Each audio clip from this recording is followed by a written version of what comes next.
देखो, हम लोग वोकेशनल कोर्स, जिसको आप स्किल डेवलपमेंट के नाम से जानते हैं, या उसे आप व्यावसायिक भी कह सकते हैं,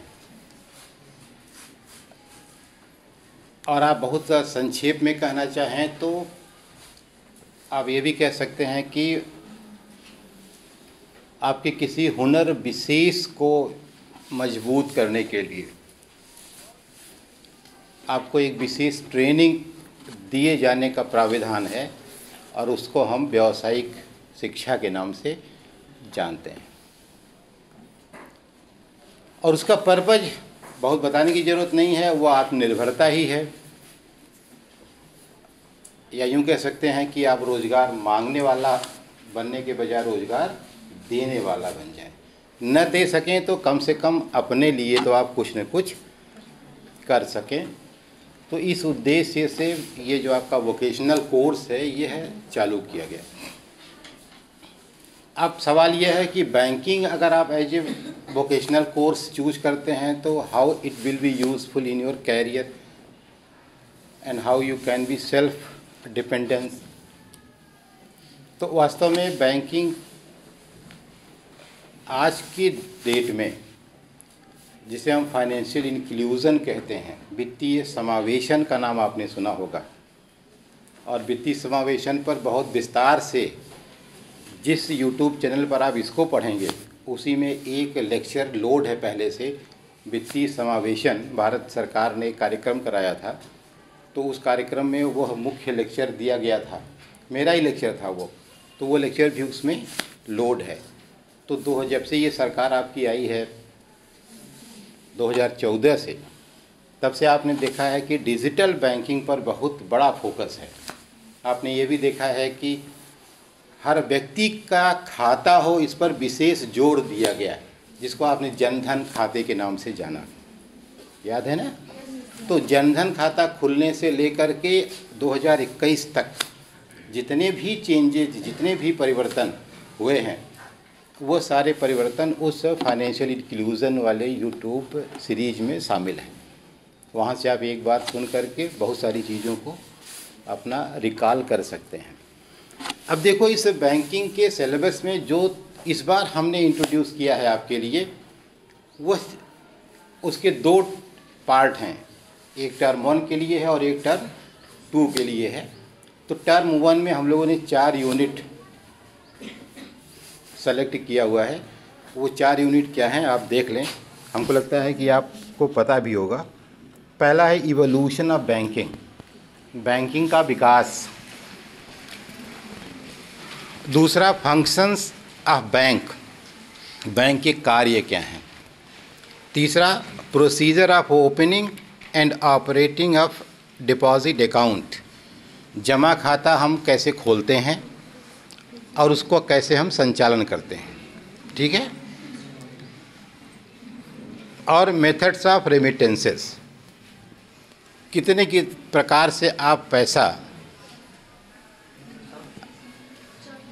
मेथड ऑफ रेमिटेंसेस, जो रेमिटेंस है, जो पैसा है आपका जमा करने निकालने की जो पूरी प्रक्रिया है, उसको आप कितने तरह से कर सकते हैं।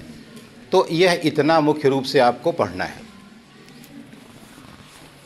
अब आप देखें, इसमें जहाँ तक एवोल्यूशन ऑफ बैंकिंग की बात है, बैंकिंग के विकास जो पहली यूनिट आपकी है, उसमें किसी भी चीज़ के जब आप विकास की बात करते हैं तो इसका मतलब यह है कि वह समय के साथ कैसे इवॉल्व किया। आप अच्छे से जानते हैं कि जो कुछ भी आज है यह ऐसे नहीं था, यह समय के साथ साथ धीरे धीरे हर फील्ड में बदला है। उसी तरह से बैंकिंग भी जो आप आज देख रहे हैं कि अपने मोबाइल में यहीं से आप पैसा क्लिक करके दुनिया किसी कोने में भेज सकते हैं, ये निश्चित रूप से 100 साल पहले ऐसा नहीं था, बल्कि यूँ आप कहें कि 4-6 साल 10 साल पहले भी ऐसा नहीं था। तो धीरे धीरे यह आखिर बैंक का यह जो वर्तमान स्वरूप है, यह वास्तव में जो आज है यह ऐसा नहीं था, लेकिन बैंकिंग तो थी ही। जब से आप ये कह सकते हैं धरती पर इंसान है, तब से सभी क्रियाएं किसी न किसी रूप में विद्यमान रहीं, ठीक है, हम बैंक से लोन नहीं लेते थे, लेकिन हम पड़ोसी का तो चारपाई मांग ही लेते थे मेहमान आने पर, कि नहीं मांगते थे? तो उधार तो हम जानते ही थे, भले हम उसको लोन न जानते रहे हों। ठीक है, किसी से 1 किलो गेहूं लेकर के यह तो कही देते थे कि भाई हो जाएगा तो आपको थोड़ा बढ़ा के दे देंगे, भले हम उसका नाम ब्याज न जानते रहे हों, वो अलग बात है। इसका मतलब सब कुछ सिस्टम में था, लेकिन बहुत ही प्राइमरी स्टेज में था ना।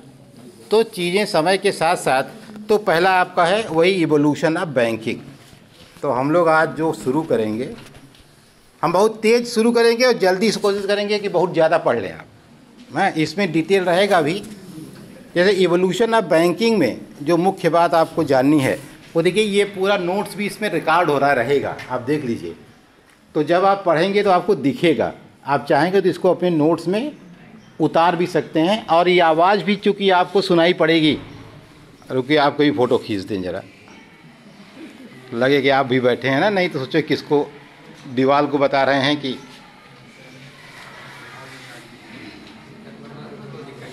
हाँ, लेकिन अपने को पहचान नहीं पाओगे, ये मत समझना, ढूंढना मत अपने को कहाँ पर हैं हम। ठीक है, तो ये देखो इवोल्यूशन ऑफ बैंकिंग में जो मुख्य पार्ट है उसका, banking is inevitable in modern economy but the nature and functions of modern banks have evolved over a long period of time. Money lenders and rate of interest are to be found in different literature like 10 commandments of Moses. In the Quran, he also plays an important role and again is the most often cited religious figure who is mentioned 115 times opposed to Muhammad, who is referred to by name only 4 times in the text, as in the Bible. In the Quran, Moses is figure who alternately stands for divine और human understanding. वास्तव में है क्या, देखो, जब भी हम कोई बात कहते हैं तो सबसे सेफ साइड हमको ये मिलती है कि ये रामायण में लिखा है, ये गीता में लिखा है, ऐसा भगवान ने कहा। हमको कुछ झूठ भी बोलना होता है तो हम किसका नाम ले लेते हैं कि ये भगवान ने कहा। हमको अपना कोई काम आपसे कराना है तो हम कहते हैं अरे धर्म में ऐसा लिखा हुआ है इसलिए आपको मानना चाहिए। तो हमारे ऊपर असर उसका बहुत जल्दी हो जाता है। मार्क्स ने कहा कि धर्म एक अफीम है जिसका असर बहुत ही जल्दी और लंबे समय तक रहता है, जल्दी उतरता नहीं है। तो इसलिए जब हम किसी भी चीज़ बात करते हैं किसी भी विषय में, तो सबसे पहले हम उसको कहाँ से ढूंढते हैं? उन ग्रंथों से ढूंढते हैं जो पवित्र हैं पूरे दुनिया में और अधिकांश किसी न किसी वर्ग द्वारा पूजे जाते हैं। जैसे रामायण हमारी है, गीता है, बाइबल है, कुरान है, गुरु ग्रंथ साहब है। तो ये सब बड़े पवित्र ग्रंथ हैं अपने अपने समुदाय के लिए। तो अगर आप कोई बात वहाँ से कह देते हैं, जैसे अगर आप किसी मुसलमान से कहते हैं कि ये कुरान में लिखा गया है, तो उसके ऊपर असर उसका ज़्यादा है। हिंदू से कहा गया कि ये गीता में लिखा गया है तो उसका असर ज़्यादा है। तो उसी तरह से कोई भी चीज़ जब हम पढ़ना शुरू करते हैं तो उसकी हम हिस्ट्री कहाँ से ट्रेस करते हैं? वहाँ की जो बेसिक बुक है वहाँ से ट्रेस करते हैं। तो कहता है कि जो बाइबल है और जो कुरान है, इसमें जो मूसा को 10 आज्ञाएं दी गई, कहा जाता है कि सीनाई पर्वत पर मूसा को सीधे भगवान से साक्षात मुलाकात हुई, उन्होंने 10 बातें उनको बताई। उसमें भी कहते हैं कि जो व्याख्या है बाइबल से संबंधित, बाइबलिकल बुक का मतलब होता है कि वो किताबें जो बाइबल के बारे में नरेट करती हैं। जैसे रामायण की महिमा बहुत सी किताबें करती हैं, बहुत सी किताबें गीता का अर्थ बताती हैं, बहुत से लोगों ने गीता के बारे में लिखा। तो वो सब कैसी किताबें हैं? वो सब वही किताबें हैं जो उससे संबंधित हैं। तो जगह जगह ये बताया गया कि ये जो 10 आज्ञाएँ हैं, वो 10 आज्ञाएँ इसको कहाँ मिली?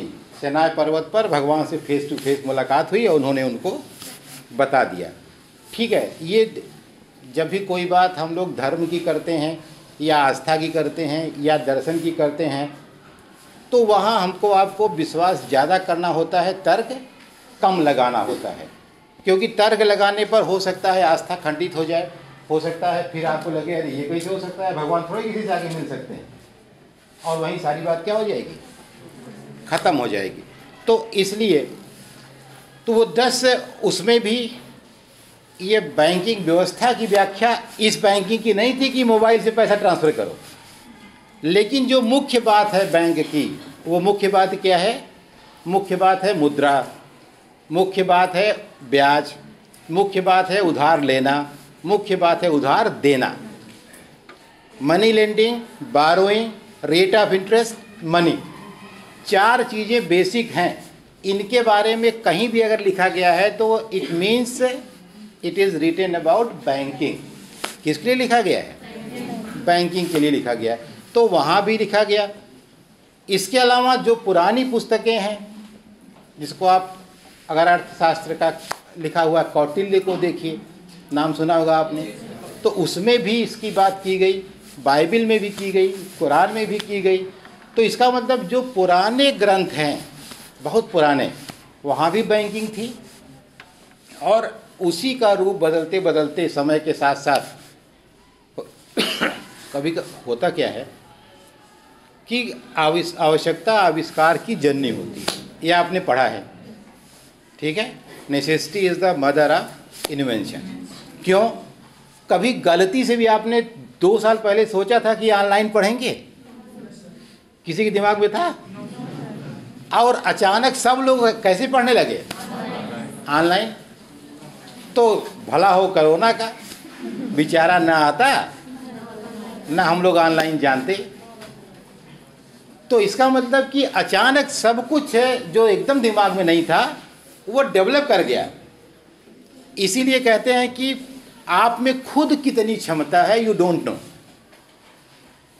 आप बिल्कुल नहीं जानते कि आप में कितनी क्षमता है, लेकिन कब जान पाएंगे, जब कोई इमरजेंसी इमर्ज कर जाएगी। जैसे अभी इसमें ठंड बहुत पड़ रही है ना, रात को 12 बजे आप बिल्कुल एकदम रजाई में हैं और आपसे कोई कहे कि 1 कप चाय बना दीजिए, कैसा लगेगा? कितने लोग खुश हो जाएंगे, हाथ उठाएं जरा तो। और क्यों नहीं बनाएंगे कि सर बहुत ठंडा है और निकल नहीं सकते, ये तो मेरे बस का ही नहीं है, बीमार हो जाएंगे। एग्जैक्टली। अब तुरंत आपको सूचना मिल गई कि आपका एक रिश्तेदार रोडवेज पर एक्सीडेंट हो गया है, गिरा पड़ा है। अब आप क्या करेंगे? ठंड भी उतनी ही है, रात वही है। चाय बनाते तो शायद आप स्वेटर वेटर पहन के बनाते, अब आप बिना स्वेटर के और नंगे पाँव कहाँ पहुँच जाएंगे? और उसको उठा करके अस्पताल भर्ती कर लेंगे, इलाज शुरू हो जाएगा, तब आप जानेंगे कि अच्छा ठंडक भी है। अब आखिर ऐसा क्या हो गया भाई? इसका मतलब ये है कि आप में वो क्षमता है, वो कब उजागर होती है? जब इमरजेंसी आती है। जब तक आपको विकल्प उपलब्ध हैं। जैसे मेरा विद्यार्थी कहता है कि सर मैं बहुत गरीब हूं, इसलिए मुझे पढ़ने में दिक्कत है। मैं उसको कहता हूं तुम बहुत गरीब हो, यही तुम्हारा सौभाग्य है, इसीलिए तुम ही पढ़ोगे और कोई नहीं पढ़ेगा। जिसके पास यह विकल्प है कि न पढ़ने से काम चल जाएगा, समस्याएं उसी के सामने आती हैं। अगर तुम्हें यह है कि या तो पढ़ेंगे नहीं तो मर जाएंगे भूखों, तो तुमको रात को न तो मच्छर काटेगा पढ़ते समय, न तुमको लाइट परेशान करेगी, न तुमको गर्मी परेशान करेगी, न जाड़ा परेशान करेगा। लेकिन अगर यह है कि तुम्हारे कमरे में खूब बढ़िया एसी चल रहा है, जाड़ा है तो ब्लोअर चल रहा है, बढ़िया रेशम की रजाई ओढ़ने के लिए रखी हुई है, तुम्हारे रोज़ जाने के लिए स्कूल में 2000 रुपया जेब खर्च मिलता है, तो तुम क्यों पढ़ोगे भाई? इसीलिए न पढ़ना है, तो वो तो पहले से ही है, तब फिर क्यों पढ़ोगे? इसका मतलब कोई ज़रूरत पढ़ने की। इसका मतलब यू हैव अल्टरनेटिव, तुम चाहे पढ़ो चाहे ना पढ़ो। लेकिन जिनके पास एकदम सही में नहीं है, उनके पास विकल्प नहीं है, उनका संकल्प है। और आदमी संकल्प से विजयी होता है, विकल्प से विजयी नहीं होता है। और जिसका संकल्प होता है वो डू और डाई का होता है। ठीक है, 24 घंटे पढ़ेंगे, टॉप करेंगे, आईएएस बनेंगे, और इसके अलावा कुछ नहीं होगा, और नहीं बनेंगे तो आत्महत्या कर लेंगे। जो इस कदर डिटरमिन रहेगा वह सफल होगा।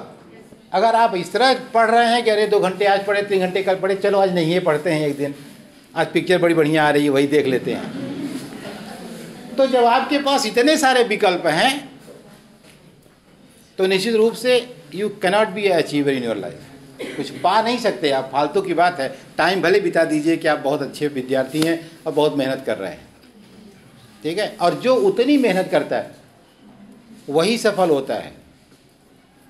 और ये भी सही है कि लेबर नेवर गोज अनरिवार्डेड, परिश्रम कभी बेकार नहीं जाता है, और मेहनत का कोई अल्टरनेटिव नहीं है दुनिया में। और ये भी सही है कि सफलता जीवन में कभी भी शॉर्टकट नहीं है। यह भी दिमाग से निकाल दीजिए कि कोई जुगाड़ मिल जाए और हम आईएएस हो जाएं, ऐसा नहीं हो सकता है। आईएएस तभी होंगे जब आईएएस के लायक आप होंगे, उसकी रिक्वायरमेंट आप पूरी करेंगे। आप 18 घंटा 20 घंटा रोज़ जब आप पढ़ेंगे, ठीक है, कितने घंटे पढ़ते हैं रोज़? अच्छा, मेरे प्रश्न का केवल उत्तर देना, 10 घंटे से ज़्यादा कौन पढ़ता है? हाथ उठाओ। अच्छा सुनो, चुप रहो। 5 घंटे से ज़्यादा कौन पढ़ता है?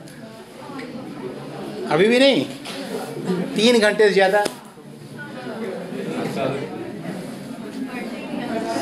अरे यार, तू कितना पढ़ते हो फिर तुम?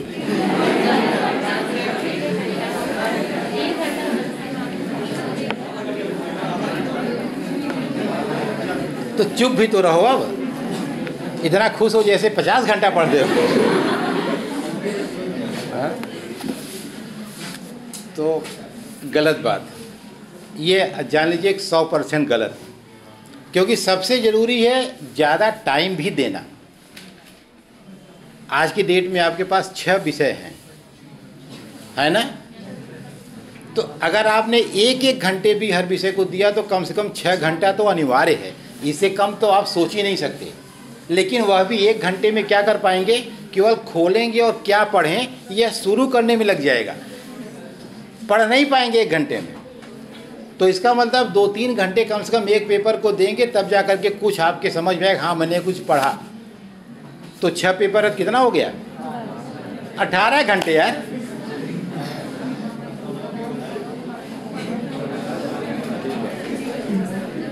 अठारह घंटे जब पढ़ोगे और इसके बाद जो 6 घंटे बच गए उसमें क्या करोगे? सोओगे कैसे, खाओगे कैसे, पियोगे कैसे, बनाओगे कैसे, बहुत सारे मुद्दे हैं। इसका मतलब यह है कि तुम्हारे पास बहुत कम समय है, काम बहुत ज़्यादा है, ठीक है। तो 10 घंटा, 12 घंटा, 15 घंटा, जितना अधिक से अधिक पढ़ सकते हो उतना पढ़ने की ज़रूरत है, ठीक है। तो ये जो 10 आज्ञाएं हम इसमें जानबूझकर लिख दिए थे, इसलिए कि तुम भी जान जाओ कि 10 आज्ञाएं कौन सी हैं, ठीक है। उसका बैंकिंग से बहुत सीधा कोई संबंध नहीं है, लेकिन सुन लो तुम भी।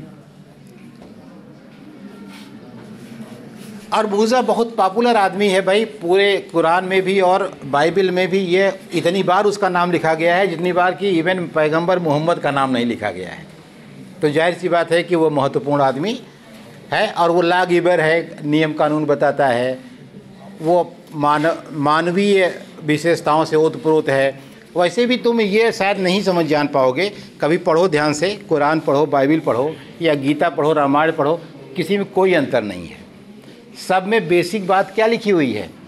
वो सिर्फ एक लाइन की बात है, परहित सरिस धर्म नहीं भाई, पर पीड़ा सम नहीं है घुमाई। बस दूसरे को तकलीफ़ नहीं देनी चाहिए। खास करके कुरान में तो इस्लाम का मतलब ही लिखा गया है कि शांति है। इस्लाम का मतलब क्या है? शांति है। तो जो तुम देखते हो ना कि चाहे वो हिंदू हो, चाहे मुसलमान हो, चाहे सिख हो, चाहे ईसाई हो, जो धर्म के नाम पर गलत काम करते हैं, ये वास्तव में असली धर्म जानते ही नहीं हैं। हिंदू धर्म जो नहीं जानता वो हिंदू धर्म का दुरुपयोग करता है, ईसाई जो नहीं जानता वो ईसाई धर्म का दुरुपयोग करता है, इस्लाम जो नहीं जानता वो इस्लाम का दुरुपयोग करता है। ये एक तरह से कह सकते हो कि सतही टाइप के लोग हैं। जैसे तुम कक्षा 6 तक पढ़े रहो और बताओ कि हम रामायण के पूरे ज्ञाता हैं, तो ऐसे ही लोग हैं जो सही में लेकिन रामायण पढ़ा होगा। जैसे अभी कोई राम के चरित्र पर अगर इनसे कहा जाए भाषण दीजिए राम के चरित्र पर, तो ये कहेंगे सर आप हमको आज का टाइम दीजिए, कल हम पढ़ करके आएंगे, क्योंकि इनको पता है कि इन्होंने रामायण नहीं पढ़ी है और बिना रामायण पढ़े राम के बारे में बताया नहीं जा सकता। लेकिन किसी अनपढ़ आदमी से पूछो राम के बारे में, तो राम के बारे में वो 500 अच्छाई बुराई आपको बताएगा। क्यों? क्योंकि उसको जो मन में आ रहा है वही बता रहा है, और जो बता रहा है उसी को प्रमाण मानता है। तो जितना आप पढ़ते जाते हैं उतना ही आपकी क्षमता घटती जाती है, कि उतना आप जानते जाते हैं कि यार ये ठीक नहीं है, ये ठीक नहीं है, ये ठीक नहीं है। तो आप गलत जानते जाते हैं, इसलिए आपके बोलने की क्षमता क्या हो जाती है। जैसे अभी कोरोना चल रहा है ना, जितने व्यक्ति से पूछो सबके पास दवाई है कोरोना की, है ना। कोई कहेगा काढ़ा पी लो, कोई कहेगा पपीते की पत्ती खा लो, कोई कहेगा कि कुछ खा लो, सबके पास इलाज है। लेकिन किसी अगर तुम डॉक्टर के पास चले जाओ और वो आँख वाला हो तो क्या कहेगा कि भाई इसके लिए तुम किसी फिजिशियन से मिलो, हम नहीं बता सकते। इसका मतलब वो आँख का डॉक्टर बनकर के ये जान गया कि आँख के अलावा बाकी कोई रोग वो नहीं जानता है। और हम ना आँख जानते हैं ना कान जानते हैं, लेकिन सबका इलाज जानते हैं, है कि नहीं है। तो जो जितना स्पेशलाइज होता है, जो जितना एक्सपर्ट होता है, वो उतना ही एक तरह से धीरे धीरे समझो कि सीमित हो जाता है। अभी तुम गांव में किसी चले जाओ, तुम्हारी गाड़ी खराब हो जाए और बगल में खड़ा आदमी जिसने जीवन में गाड़ी ही नहीं देखा है, वो पूछता है क्या हो गया, तुमने कहा हेडलैम्प फ्यूज हो गया, मैं देखूं, वो तुरंत देखने लगता है। और किसी इंजीनियर अगर कोई तुमसे मिल गया और तुमने कहा हेडलैम्प ख़राब हो गया, वो कहता नहीं साहब मैं तो मैकेनिकल का हूँ, आप इलेक्ट्रिकल वाले किसी आदमी को ढूंढिए, वो आपका लैम्प बनाएगा। वो नहीं छुएगा कि मैं देखता हूँ। ये कौन कहता है मैं देखता हूँ? जो इंजीनियरिंग ही नहीं जानता बिल्कुल किसी भी तरह का, वो सारा काम करता है। ठीक है, तो कहने का मतलब सिर्फ ये हो गया कि जब हम नहीं जानते हैं तो हम सारे काम करते हैं, और जब हम जानने लगते हैं तो हमारा काम क्या हो जाता है, घटने लगता है। तब हम जिम्मेदार हो जाते हैं कि यार नहीं, किसी भी फिजिशियन के पास जाओगे वो तुम्हारी किडनी का ऑपरेशन नहीं करेगा। क्यों? क्योंकि उसे डर है कि हम चूंकि एक्सपर्ट नहीं है इसलिए ऐसा ना हो कि आदमी मर जाए। लेकिन किसी गांव के छोला छाप डॉक्टर के पास चले जाओ, वो दुनिया का कोई भी ऑपरेशन कर देगा तुम्हारा, तुम बचो चाहे भाड़ में जाओ, उसे क्या मतलब है, कर देता है नहीं कर देता है। हाँ, तो वो नहीं कहता है कि एक्सपर्ट के पास जाओ, वो तो एक्सपर्ट खुद ही है, हर बीमारी का है। वो इसीलिए है कि वो जवाबदेह नहीं है, उसकी डिग्री क्या निरस्त होगी, उसके पास तो डिग्री ही नहीं है। लेकिन एमबीबीएस डरता है कि अगर गलत हो गया तो हमारी डिग्री निरस्त हो जाएगी। कहने का मतलब ये है कि ये जो बैंकिंग का इवॉल्व की एक समय के साथ, वो ऐसी बैंकिंग नहीं थी, लेकिन बैंकिंग की एक्टिविटीज़ तो इन्वॉल्व थी ही, इसमें कोई दो राय नहीं है। अब देखो ये जो 10 कमांडमेंट्स थे क्या थे। पहला था कि कोई दूसरा गॉड नहीं है, माने एक गॉड है। तो हम लोग भी क्या कहते हैं कि ईश्वर कितना है, एक है। अच्छा, एक ही ईश्वर है, तो ये सब जो हम लोग दुनिया भर के हनुमान जी, गणेश जी, शंकर जी, लक्ष्मी जी करते हैं, ये क्या है सब? गीता को तुम सब लोग गीता पढ़ो। गीता इसलिए पढ़ो कि उसमें